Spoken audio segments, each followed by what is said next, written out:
नमस्कार दोस्तों, स्वागत है आपका फिर से एक नए वीडियो में।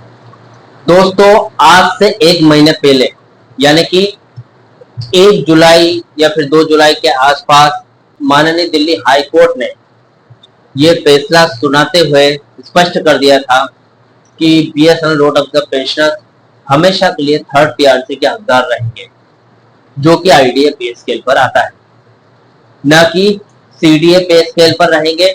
सातवें वेतन आयोग से उनका कोई भी ताल्लुकात नहीं रहेगा, कभी भी नहीं रहेगा। यानी कि अगर आपको सातवें वेतन आयोग का लाभ नहीं मिला तो आठवां वेतन आयोग भी आपके हाथ से गया। आज दोस्तों आपको पूरी तरीके से क्लियर करने वाला हूं। हाल ही में BSNL road of the pensioners association ने एक डिसीजन लिया है, जिसके तहत वो फिर से अपना पेंशन रिवाइज करने के लिए, अपना पेंशन रिवीजन का हक पाने के लिए सुप्रीम कोर्ट में एसएलपी दायर करेंगे। यानी कि आज से एक महीने पहले तो वो हार मान गए थे और थर्ड पीआरसी के भरोसे बैठे थे, लेकिन उन्होंने फिर एक बार फिर कोर्ट केस के जरिए अपना पेंशन रिवीजन पाने की सोची। यानी कि उन्होंने केट के फैसले के बाद, केट में pensioners road of the pensioners के जीतने के बाद वो दिल्ली हाई कोर्ट में जब सरकार गई थी, तो जो दिल्ली हाई कोर्ट का जो फैसला है वो सरकार के पक्ष में आया। BSNL road of the pensioners की पे रिवीजन से डीलिंग ठीक नहीं हुई और उनको न ही सातवें वेतन आयोग में जाने दिया और आठवें वेतन आयोग का रास्ता हमेशा के लिए उनका बंद कर दिया गया दिल्ली हाई कोर्ट के द्वारा।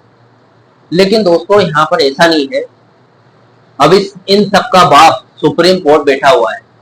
सुप्रीम कोर्ट में एसएलपी यानी कि स्पेशल लीव पिटीशन दायर की है BSNL road of the pensioners ने। अब वो कानून के सहारे कानूनन तरीके से लड़ने वाले हैं। साथ में बीएसएनएल थर्ड पीआरसी लागू कराने के लिए बीएसएनएल कर्मचारियों के साथ कंधे से कंधा मिलाकर संसद मार्च भी जाएंगे ताकि थर्ड पीआरसी लागू। यानी कि एक तरफ सड़क पर, दूसरी तरफ अदालत में, दोनों रास्ते अपनाने वाले हैं, लेकिन किसी भी तरीके से उनका पेंशन रिवाइज होना चाहिए, बस इसीलिए। अब ऐसे में दोस्तों एक सवाल आता है कि BSNL road of the pensioners supreme court में अगर एसएलपी दायर कराते हैं तो यहाँ पर उनको क्या मिलेगा? सातवां वेतन आयोग या फिर थर्ड पीआरसी, जो कि बीएसएनएल कर्मचारी पूरी कोशिश कर रहे हैं जिसको लागू करवाने के लिए। आज इस वीडियो में समझने वाले हैं। सबसे पहले दोस्तों, चैनल पर नए हो, पहली बार आए हो, बीएसएनएल से जुड़ी सभी प्रकार की खबरें रोज देखना चाहते हो तो मेरे पेज को, मेरे चैनल को सब्सक्राइब कर सकते हैं। साथ में बेल नोटिफिकेशन भी ऑन जरूर कर देना दोस्तों, ताकि जब भी मैं वीडियो अपलोड करूं तो सबसे पहले आपके पास पहुंचे। मेरा नाम है सुनील विश्वकर्मा। मेरे द्वारा दी गई जानकारी आपको सही लगे, सटीक लगे तो अपने पेंशनर्स मित्रों के साथ, कर्मचारी भाइयों के साथ इस जानकारी को शेयर जरूर। साथ में लाइक के बटन जरूर दबाना, लाइक करके जरूर जाना वीडियो। चले दोस्तों, बढ़ाते हैं वीडियो को आगे। दोस्तों देखिए, अगर बीएसएनएल पेंशनर्स सुप्रीम कोर्ट में स्पेशल लीव पिटीशन दायर करते हैं तो उन्हें क्या मिलेगा? सातवां वेतन आयोग या थर्ड पीआरसी? देखिए, दिल्ली हाई कोर्ट 2 जुलाई 2026 का जो फैसला है, दिल्ली हाई कोर्ट में केट यानी कि सेंट्रल एडमिनिस्ट्रेटिव ट्रिब्यूनल के 2023 वाले उस आदेश को रद्द कर दिया गया, जिसमें पेंशनर्स को 7 सीपीसी के तहत 2.57 फिटमेंट फैक्टर पेंशन देने की बात कही थी। अब हाईकोर्ट ने अपने 108 पन्ने के फैसले में साफ कर दिया है, बीएसएनएल पेंशनर्स केंद्र सरकार के कर्मचारी नहीं। बीएसएनएल में मर्ज यानी कि एब्जॉर्ब होने वाले वे आईडीए पे स्केल के तहत पीएसयू कर्मचारी बन गए थे। अब 7 सीपीसी सिर्फ सेंट्रल गवर्नमेंट के सीडीए पे स्केल वालों के लिए है। आईडीए पे स्केल वाले पेंशनर्स को 7 सीपीसी की सिफारिशें सीधे तौर पर लागू नहीं होती। पेंशन का रिवीजन पे रिवीजन यानी कि पीआरसी से जुड़ा हुआ है। जब तक कार्यरत कर्मचारियों का वेतन यानी कि पे रिवाइज नहीं होता, तब तक पेंशन रिवाइज नहीं हो सकती। अब दोस्तों, अगर सुप्रीम कोर्ट में एसएलपी दायर होती है तो क्या होगा? देखिए, क्या 7 सीपीसी मिलेगा? सबसे पहली बात दोस्तों, पेंशनर्स एसोसिएशन की सुप्रीम कोर्ट में एसएलपी दायर करने की मुख्य मांग ये है कि 7CPC ही होगी, यानी कि 7वें वेतन आयोग को पाने के लिए ही यहाँ पर एसएलपी दायर की जानी है फिर से। अब दोस्तों लेकिन अगर supreme court Delhi high court के फैसले को सही मानता है तो 7CPC मिलने का रास्ता कोर्ट से पूरी तरीके से हमेशा के लिए बंद हो जाएगा। फिर आप कोई दूसरी कोर्ट में फिर से कहीं भी एसएलपी दायर नहीं कर सकते। अगर सुप्रीम कोर्ट केट का फैसला बहाल कर देता है तभी 7CPC आपको मिल सकता है, जिसमें लंबा कानूनी वक्त भी लग सकता है, यानी कि आपकी जो पीआरसी है, जो आपकी सीपीसी है, वो अटक भी सकती है, पेंशन रिवीजन अटक भी सकता है। अब दोस्तों ये देख लेते हैं क्या ऐसे में थर्ड पीआरसी मिल सकता है, यानी कि आपने इधर एसएलपी दायर की, आपका कानूनी जो आपकी कानूनी लड़ाई है लगातार चल रही है, ऐसे में अगर थर्ड पीआरसी लागू होता है तो क्या आपको थर्ड पीआरसी के आधार पर पेंशन रिवीजन मिलेगा? तो सबसे पहली बात तो है ये है, हाँ यही असली और सबसे मजबूत रास्ता है आज के समय।